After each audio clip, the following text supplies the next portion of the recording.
Il est 18h, merci d'avoir choisi TV Vendée. Je suis ravie de vous retrouver pour votre journal du mardi 20 février. Depuis 2019, le nombre de dossiers de surendettement en Vendée n'a cessé de baisser, moins 31%. Nous ferons le bilan de l'année 2023 avec la Banque de France, qui nous dressera également le portrait d'un ménage type touché par cette difficulté. Et puis de la bonne humeur au banquet patoisant du festival Le Goût des Langues. Une belle occasion de promouvoir ces langues et de leur éviter l'oubli. Enfin, l'écrivain vendéen Michel Ragon, mis à l'honneur par le département. Une exposition lui est consacrée à l'occasion du centenaire de sa naissance. Moins 0,7% de dossiers de surendettement en Vendée. C'est le bilan de l'exercice 2023 de la Banque de France. Une véritable exception départementale, alors que la tendance nationale est à plus de 8%. Depuis 2019, nous sommes même à moins 31% de dossiers en Vendée. Le faible taux de chômage et la forte employabilité du secteur est bien sûr la raison de cette tendance à la baisse. Donc on a traité la situation de 882 familles ou personnes seules en Vendée.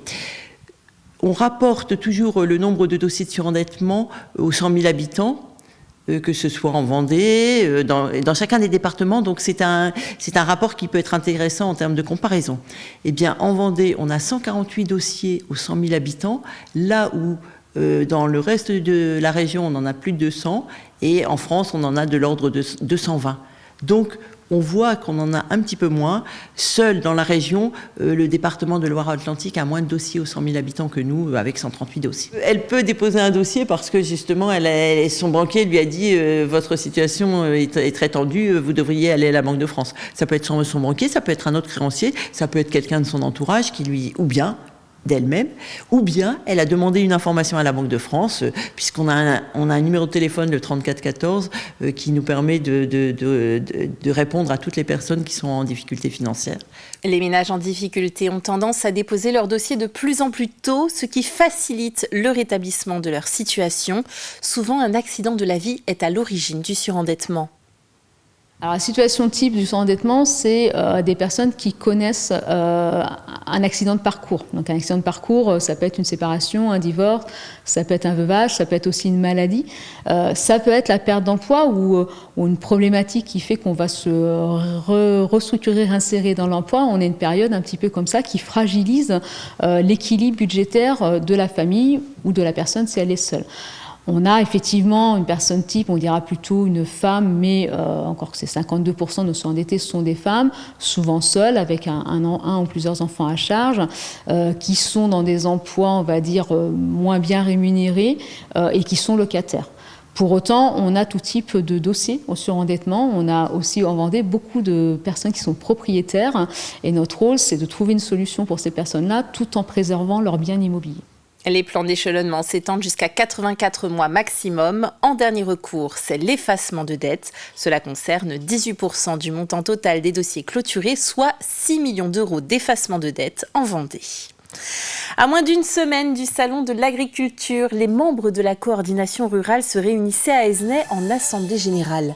L'occasion de faire le bilan de l'année 2023, mais aussi de s'organiser avant de monter à Paris. Les annonces qui ont suivi les récentes manifestations ne sont pas satisfaisantes pour ce syndicat. Ils espèrent profiter de la vitrine qu'est le salon pour mobiliser les élus locaux, nationaux et européens. Il y a le feu. Il y a le feu dans le paillet. L'actualité est bouillante et nous pensons à la CR que je dirais nos élus et plutôt en haut, disons, nos ministres se moquent de nous. Au Salon de l'Agriculture, c'est un vrai temps fort parce que c'est le nôtre déjà, ça nous permet de montrer notre excellence. Et ça, c'est très bien. C'est aussi un moyen de communiquer avec les élus. Mais ce n'est pas la fin. Les européennes, c'est le moment où là, on attend tous les élus de tous les partis pour qu'ils nous fassent des vraies propositions. Arrêtez de venir pour moi, mais venez avec moi. Ces propos sont ceux d'une résidente d'un EHPAD. Ils ont servi de titre à cette première journée d'échange sur l'accompagnement des seniors organisée aux Achars par la MFR et les Jardins Médicis de Challans. Cette journée a rassemblé 70 professionnels, psychologues, animatrices ou encore éducatrices, pour se questionner à travers des conférences, tables rondes et ateliers participatifs. Le message d'aujourd'hui, c'était vraiment le sentiment de sécurité. Comment on procure un sentiment de sécurité chez le professionnel et chez la personne âgée. Et qu'est-ce qu'on met en place ? Et avec la notion de l'attachement, en fait. On a voulu mettre ça en place pour que les professionnels puissent parler de leurs pratiques, et notamment de leurs pratiques du quotidien auprès de la relation envers le résident. On est persuadé, je suis persuadée que la relation avec le résident, avec les personnes que nous accompagnons, c'est ce qui permet de maintenir les professionnels à leur poste et de maintenir dans la durée l'envie de vouloir travailler avec l'autre. Le printemps du livre de Montaigu se prépare. La 34e édition se déroulera du 19 au 21 avril. Les noms de quelques-uns des auteurs invités a été annoncé. Il sera donc possible d'y croiser Adeline Fleury, Douglas Kennedy, Cynthia Kafka, Franck Tilliez, Claire Norton ou encore le journaliste Guy Lagache. Liste bien entendu non exhaustive puisque plus de 200 auteurs sont invités. Cette édition 2024 est présidée par Agnès Martin-Lugan, à qui l'on doit notamment le livre « Les gens heureux lisent et boivent du café ». Un banquet pour mêler le goût des mets à celui des mots. C'est la dernière idée originale de Yannick Jolin et Perrine Desproges pour la 3e édition du festival Le Goût des langues. Festival qui réhabilite les langues maternelles et régionales. Samedi donc, à la balise de Saint-Hilaire-de-Riez, le banquet des mots offrait une dégustation de chaque instant. Un reportage d'Alix Lanos. Ah ben oui, mais elle est là, ma comptable, elle est là. Ah, la comptable est là. Mais moi, je suis qu'un pauvre paysan, je ne sais pas compter. Elle n'a pas de bure. Alors, Non, elle n'a pas de bure. D'avoir oublié le bure. Dès l'entrée dans la salle du banquet, le ton est donné et c'est dans la joie que chacun renoue avec sa langue maternelle. Mon grand-père parlait pas français, ma grand-mère parlait un français approximatif. Et tous les voisins, c'était pareil.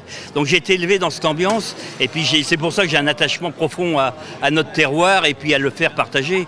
Et là, ce festival, c'est un truc mais formidable. Apprendre ça aux jeunes, là aujourd'hui, donc à travers ce petit banquet, mais qui est aussi un spectacle, et demain, avec les battles de patois avec les enfants, je trouve ça génial, parce que c'est notre culture.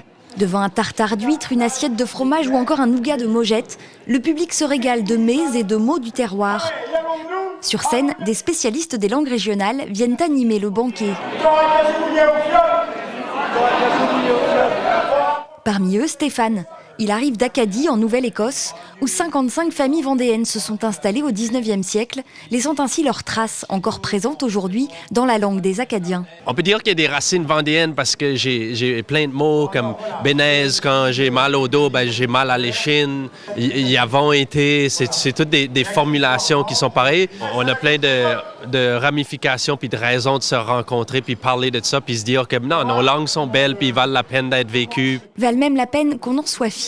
Et c'est tout l'objectif de Yannick Jolin et Perrine Desproges avec ce festival Le Goût des langues. Et c'est vrai que sur les langues régionales, ils ont tous un point commun, mais même en Acadie, sur la honte qu'on leur a intrinsèquement donnée. C'est-à-dire c'est les grands-mères qui ne veulent plus parler aux petits-enfants, elles ne veulent pas que les petits-enfants parlent cette langue parce qu'elles veulent le mieux pour leurs petits-enfants, donc pas la langue. Et ça, pour moi, c'est inentendable. Avec cette 3e édition du festival, Yannick Jolin et Perrine Desproges redonnent vie aux langues régionales et perpétuent ainsi leur histoire et la mémoire. Qui implique une complicité entre les collègues. 150 personnes étaient présentes à ce banquet et parmi elles Paul Gâteau qui présentait son ouvrage « Fables de la côte vendéenne ». Le livre nous entraîne sur les traces des fables de La Fontaine, mais revues à la sauce vendéenne, traduite en parlange locale. Le livre est accompagné d'un disque pour entendre toutes les subtilités de cette langue savoureuse. C'est ma langue maternelle et qu'actuellement, je trouve que on ne l'entend pas suffisamment. Et donc j'ai aimé faire un ouvrage qui puisse nous la restituer. Et du coup, puisque je l'ai parlé moi-même, donc en faisant un disque pour que les gens puissent entendre, parce qu'il ne suffit pas de la lire. D'ailleurs, on a beaucoup de mal à avoir les vraies sonorités de l'époque, d'autant que les sonorités à l'époque pouvaient varier d'un kilomètre à l'autre, c'était étonnant, quoi. Mais il y avait des résonances locales qui nous faisait dire « Ah, celui-là, c'est ben chez nous ». Voyez-vous ? Comme chaque année, l'antenne du Secours populaire organisait sa grande braderie. 4 lieux en Vendée étaient concernés. Il s'agissait des Sables d'Olonne, Luçon, Chaland et Saint-Hilaire-de-Riez. Les images que vous voyez actuellement nous viennent de Luçon, où beaucoup de monde a fait le déplacement en quête de bonnes affaires. L'argent récolté sert à financer les différentes actions de solidarité de l'association tout au long de l'année. Plus de 200 objets ou documents, dont certains manuscrits inédits, attendent le grand public à l'hôtel du département. Une immersion dans la vie et l'œuvre de l'écrivain vendéen Michel Ragon. À l'occasion du centenaire de sa naissance, le conseil départemental organise une grande exposition scénographiée jusqu'au 5 avril. C'est très important parce que Michel était très vendéen. Il aimait l'esprit de travail, l'esprit le goût du voyage des Vendéens. Et c'est très important pour fêter son centenaire, il soit ici présent et qu'on découvre toute son œuvre. Que les Vendéens commencent à connaître Michel Ragon plus que par les mouchoirs de Cholet, mais avec toute son œuvre. Et il est parti à Nantes quand il avait 14 ans, comme l'a dit Monsieur le Président. Mais il est revenu en Vendée en 1980. À la mort de sa mère, il a pris conscience de ses origines, de ses racines. Et là, il n'a plus quitté la Vendée, en fait. Une exposition à découvrir à l'hôtel du département aux horaires d'ouverture habituels et puis en itinérance au Printemps du Livre de Montaigu ainsi que dans les bibliothèques de Vendée. C'est la fin de cette édition. Merci de l'avoir suivi avec nous. Vous pouvez retrouver, vous le savez, l'intégralité des reportages sur notre site internet tvvendée.fr. Retour de l'actualité comme toujours dans votre matinale demain de 7h à 9h en compagnie de François Pérez. Quant à moi, je vous souhaite une belle soirée et à bientôt sur TV Vendée.